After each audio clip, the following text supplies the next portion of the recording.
Welcome to The Father's Heart with Tom Clark, better known as Papa Tom. Good morning, this is Papa Tom with The Father's Heart Talk Show. And we're here today with a special guest named Leigh Dundas. And the reason I have her on our show today is because she is an attorney, for a human rights attorney, and she's a defender of freedom. And we're looking forward to 2024 to be an open door for freedom in the United States of America. It's probably going to be the most critical year since 1776 in the life of America. And with that in mind, I'd like to introduce you to a true patriot and a defender of human rights, Leigh Dundas. She's calling all the way from the great state of California, if I can call California a great state. Leigh, welcome to our show.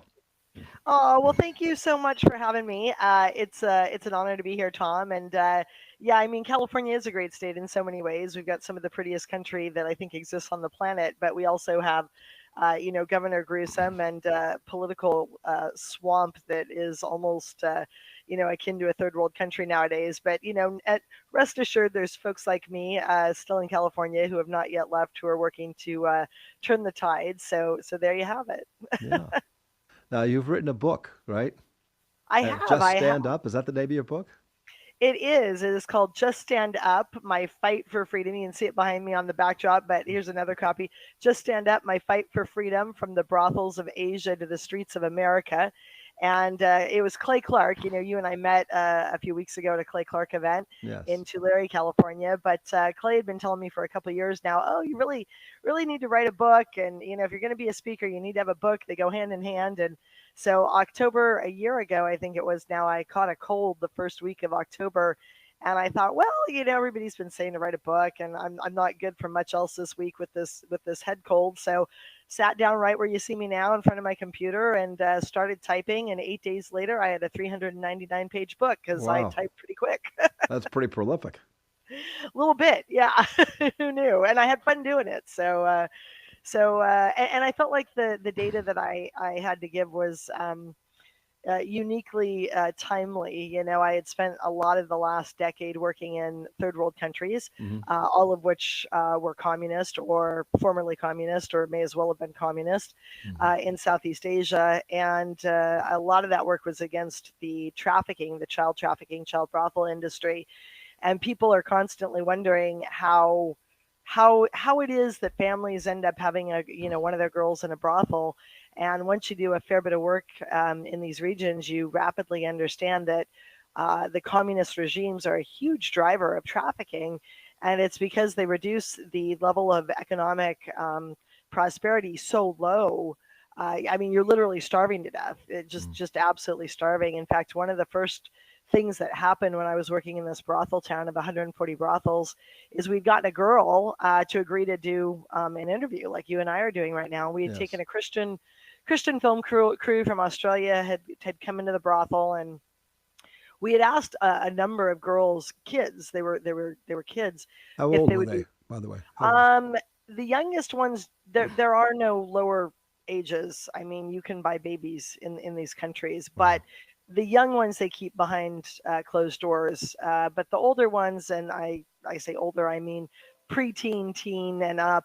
Those are kids that you can walk into a bar, and you walk in there and you order a burger and a brew of your choice, and then you order number 10 or number 13 or number whatever it is, and it's just that easy. So we were there and we were doing this work, and we'd asked some of the girls if they'd be willing to be interviewed, and nobody was willing to be interviewed except for this one girl. And so this is what the brothels look like, by the way.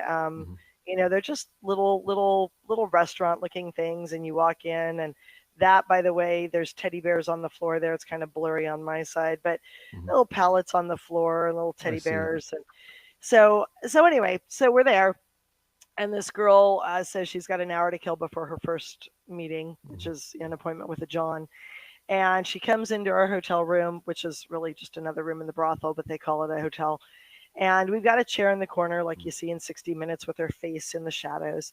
And we asked her, one of the questions we asked her, Tom, was, did you know what you would be doing when you got here? And she said, oh, yeah, I knew exactly what I would be doing. Because in Europe, it's a different scene. Where my NGO was working in Europe, it's a bait and switch. They tell these girls from that are gypsies or Ukrainian poor girls. Oh, you're going to work in a hotel, or you're going to work in a bar. You'll be a maid, or you'll be a waitress, and then they drug them and they take their passports, and when they wake up, they're chained to a bed. But they didn't think that they were going to be working in a brothel when they left their village, right? But in Asia, it's very, very different. The girls know. And this girl looked dead into the camera and she said, "Oh yeah, I knew exactly what I would be doing when I got here." Basically, it wasn't a bait and switch. And then she said something that just stopped us all in our tracks. And she said, "But I'm not unhappy." And my colleague from London, my colleague said what you said. He leaned over to me and in my ear and he goes, "There must be something wrong with the translation. Nobody's happy to be in a brothel. Ask it again." So we asked it for a second time in as many minutes. "Did you know what you'd be doing?" And for the second time, she looks at the camera and she goes, "I knew exactly what I'd be doing, but I am not unhappy because my 7 brothers and sisters have food on the table and they're not starving to death and they're in school. And my mother, same. She's doing well." And if you had asked me before that point, do you think it's wrong to sell your eldest child to a brothel? I think you and I and everybody listening would have been, having only one answer to that question, of course, right? But the real question is this: is it any more or less wrong to fail to sell your eldest child to a brothel so you can watch every single one of your children and you starve to death this quarter, this year? Is that a better, higher, end to that particular calculus? And really the question we need to be asking is, how in the hell do you get so freaking poor that the only freaking answer on your buffet of options is to sell your 10 or 12-year-old daughter to a brothel?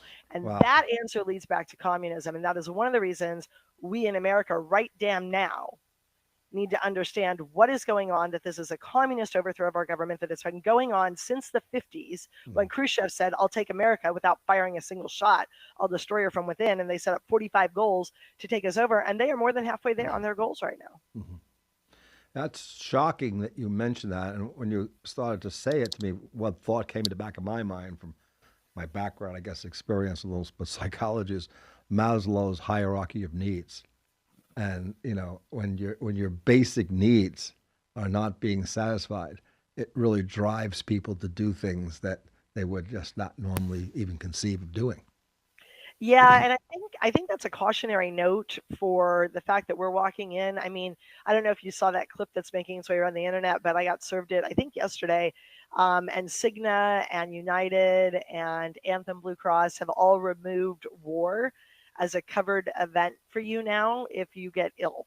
So 2 years ago in their policy language, it said, "Hey, if you're subjected to an act of war and you're, bleeding and missing an arm, go to your nearest hospital and we'll do our best to make it right."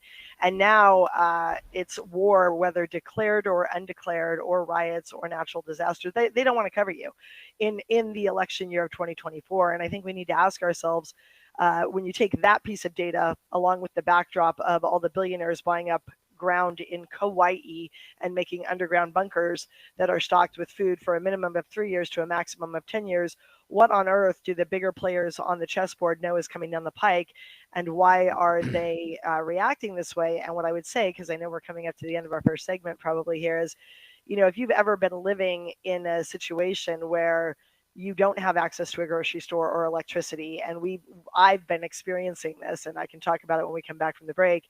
It takes you all damn day to meet your basic needs, to find food and heat. It is a 14-hour situation. So we need to be very cautious, I think, walking into 2024. Yeah, no, it's sort of like makes you really stop and think about the things you're saying, because fascist sort of governments are the government in itself plus are interwoven with private sector industry. And what you were describing was private sector industry in terms of these huge insurance companies already being in bed, in a sense, with the government and understanding what's coming down in terms of what their plan is. Evil has a plan. Now, thank God, God has a plan that I believe is going to totally shatter the plan of evil people. But evil always has a plan, and the older I become, the more and more I realize that true evil, the higher realms of evil, are all for tyranny. The higher forms of evil really gravitate towards taking our freedom away from us. And their view of us, if you hear these snobby people like Hillary Clinton call people deplorables or the great unwashed. All these expressions of the elitists are looking down their nose at human beings and Mm-hmm. thinking of themselves so much better than human beings. Yeah. And so their intentions in terms of their whole philosophy, wanting to depopulate the earth and to control the rest of people, and Mm-hmm. the idea of not letting us reproduce or procreate, like Mm-hmm. God made us to be fruitful and multiply. They want to take that away from us. Yeah. And then you find yourself in a situation, and for years and years they've been doing this behind the scenes, and Yeah. now they're just being brazen about it. They're just being blatantly out Yeah. there and just exposing it to its raw Yeah. depravity as being Well, exposed. and I think that a lot of people make the mistake of thinking they're in the category of the haves and not the have-nots. Mhm. A lot of politicians think, oh, if I've been told if I go along with this plan, me and mine will be okay at the end of the day, and Mhm. we'll be provided for. And those are people who are not students of history. Those are people who have not ever really taken a good look around and recognized what happens during a fascist or communist or any other totalitarian overthrow, which is you're a useful idiot about as long as you're useful, and once they get Then you're done with gone. you, then you're gone. That gun of censorship, that gun of genocide, that gun of whatever gun is coming for the have-nots, eventually it swings back around at the people who think that they've been magically Tefloned and immunized Mhm. against it. And nobody is safe in a totalitarian regime. Safety is things like our Constitution and recognizing, Mhm. half of my family immigrated from Europe. They were escaping the communists of last century, the Red Terror death squads that were marching across We've got to take Eastern a break Europe. here, Lee. Yeah, no worries. I didn't We'll be realize we were back. coming up on that time. We'll be back. This is Papa Tom, and we're back with the Father's Heart Talk Show. And we were discussing with Leigh Dundas in the last segment the issue of the haves and the have-nots. And it's very interesting that evil is very adept at the art of deception and delusion. And somehow the evil has convinced people that they're the haves when they're really not. So let's discuss that with Leigh. What do you see as that illusion that's come upon people that they think that they're haves and they're part of the inside group when that's just a lie? Yeah, it's just a lot of people, I think, are not, like I was mentioning before the break, are just not students of history. They don't realize, that in every regime that has sort of come along and been a genocidal horror show, whether it was Pol Pot in Cambodia or Hitler or Stalin or whoever you want to pick from the pages of history, they all come and do the same thing. They make a bunch of promises. Oh, everybody's going to be living equally. We're going to go to this commune. We're all going to be one. We're all going to be equal. Well, that's BS. There is always a class. There's a class that's at the top and there's a class that's not. And the best you can hope for is really what we've got in America, which is even if you're not part of the upper crust, even if you're an immigrant with no money and the shirt on your back, like some of my ancestors were, if you work hard and put your nose to the grindstone here, you can end up being, a guy who's got material possessions and a home and a ranch and whatever else you want. Very much unlike India and the caste systems, and very much unlike communist regimes and various other places on the planet. And people they don't understand that they believe the lies that those in power are saying, the Hitlers of the world. And the politicians fall prey to this, I think, almost more than the average guy does, because they come to these politicians and in many cases, they blackmail them or bribe them, or they just sit them down and tell them what they want to hear. And the guy goes, okay, well, if I go along with this new crowd of power elites that are coming into my universe, I'll be okay. They've told me that me and mine will be okay. Well, that is sort of a fatal mistake. And one of the things that I found was most interesting, I met a woman here in Southern California whose family was the second richest something like that family in Cuba before Castro came into power in the 50s, 60s era. And her dad had gone to college with Castro, where he murdered people on campus. So she and her family were laboring under no Her dad misapprehension. murdered people. No, Well, Castro. Castro. Okay. But Fidel had been murdering people, but as a college kid, like things that we didn't even hear about Right. Fidel. But her dad had been watching occur, right? And he was like under no misapprehensions that this was a good guy, Fidel. He's like, oh no, that guy is a Evil guy. evil guy. But they were very well off. He owned her dad, that is, owned a manufacturing plant or something in Cuba, and they were one of the like second or third wealthiest families on the island. And as soon as Castro came to power, as soon as he came to power, and they had not made an enemy of Castro. They just knew the time of day, but they hadn't gone out there and made themselves a target. He came to them and he took all of their stuff away. Hmm. And that family ended up fleeing to Europe with nothing but the clothes on their back because communists and fascists are money hungry. Hmm. And as soon as they come into power, they want money. So all of these rich people right now, these guys who want to think that they're the Zuckerbergs, oh, maybe I'm a gajillionaire, a billionaire, I've got 3 billion in the bank, I've got whatever. I'm going to play like the big boys. I'm going to go buy up 500 acres on Kauai or some Hawaiian island and make an underground bunker just like the Twitter guy and just like Zuckerberg are doing, and I'll be okay. Well, will you? Because you're going to be, trust me when I tell you that if the communists come into power, the fascists come into power, whoever's driving the deep state today, the first person they're going to come for ain't me, because I got 2 cents in my bank account right now. It's going to be you, because you've got lots of commas and zeros behind you, and it is not pretty when they come into power. That you are the first people that they will shove into the, call it what you will, the quarantine camp or the concentration camp or the re-education camp. You mentioned in one of your talks at the Reawaken American Tour in Tulare, California. By the way, you're a great speaker. And the speech that you gave, you talked about normalcy bias. And it struck me because I said, she's exactly right. And it's not just the Bill Gates of the world, who are buying up the land and thinking they get away with it, or the Faucis, or whoever these people who operate they think they're at the high end of this thing, of the deep state.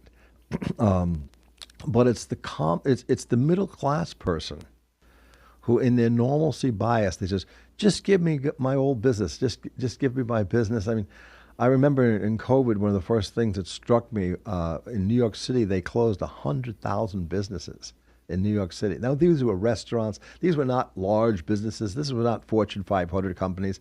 These were successful, lucrative businesses in the middle class, and even probably worse to say, the upper middle class. Upper middle class businesses where people were making good bucks. And their families were well off. They could send their kids to private schools. They think they really made it.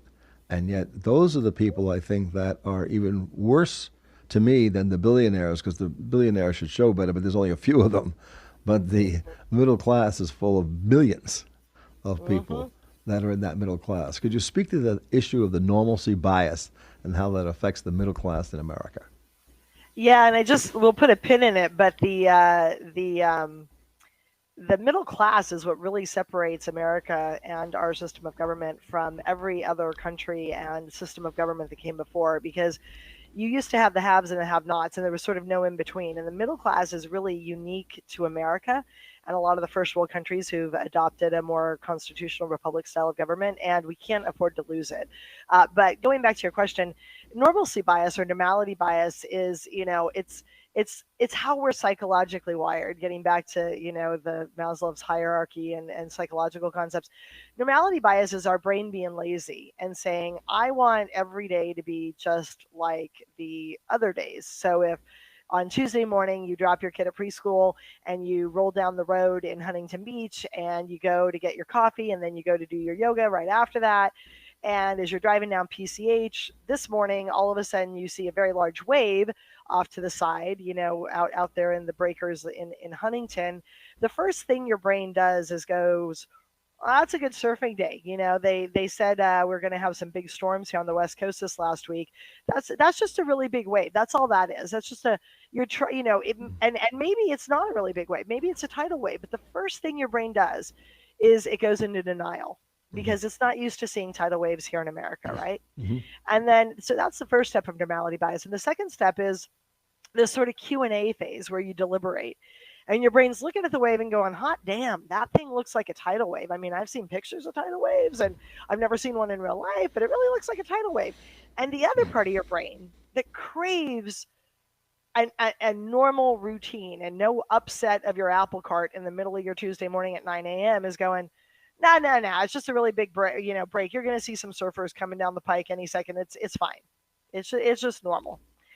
And people get hung up in phase 1, which is denial, and phase 2, which is Q&A, back and forth. Could it be that? I don't think so. No, it's just fine. No, maybe it really is. Nah, it's just fine. And the third step of normality bias is where you and your loved ones need to get to if you want to have a prayer's hope of getting out of a natural disaster or a mugging or, a concentration camp or whatever it may be. And that is decisive action, where your brain finally gets over itself and goes, clicks in.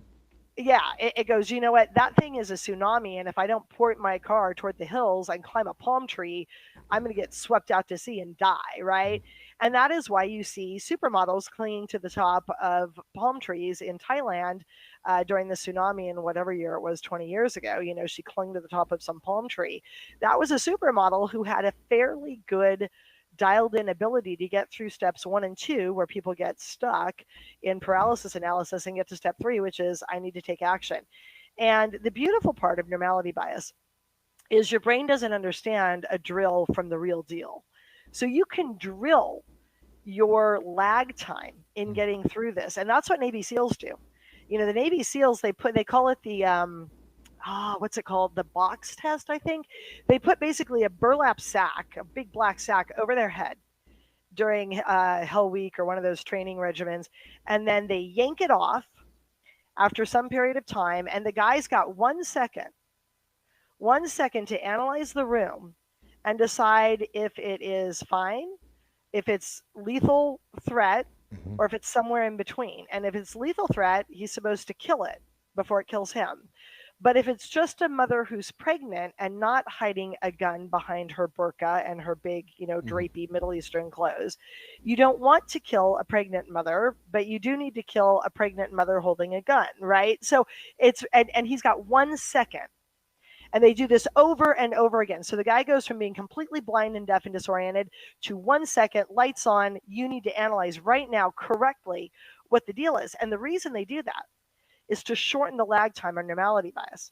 And that is why Navy SEALs have a kill ratio that is in some cases 200 or 400 to 1, meaning they take out 400 of the bad guys before we lose one of ours, versus the average Army grunt or Navy grunt who's got a 20 to 1 kill ratio, 40 to 1, So what you want to do when your kids are in the car, whether you're going to school and you got 5 minutes to kill, or you're going for a car ride to the mountains and you got 5 hours to kill, is you say things to them like, hey, what would happen if, a tsunami came for the car right now, or a lion jumped at, So you ask them a question.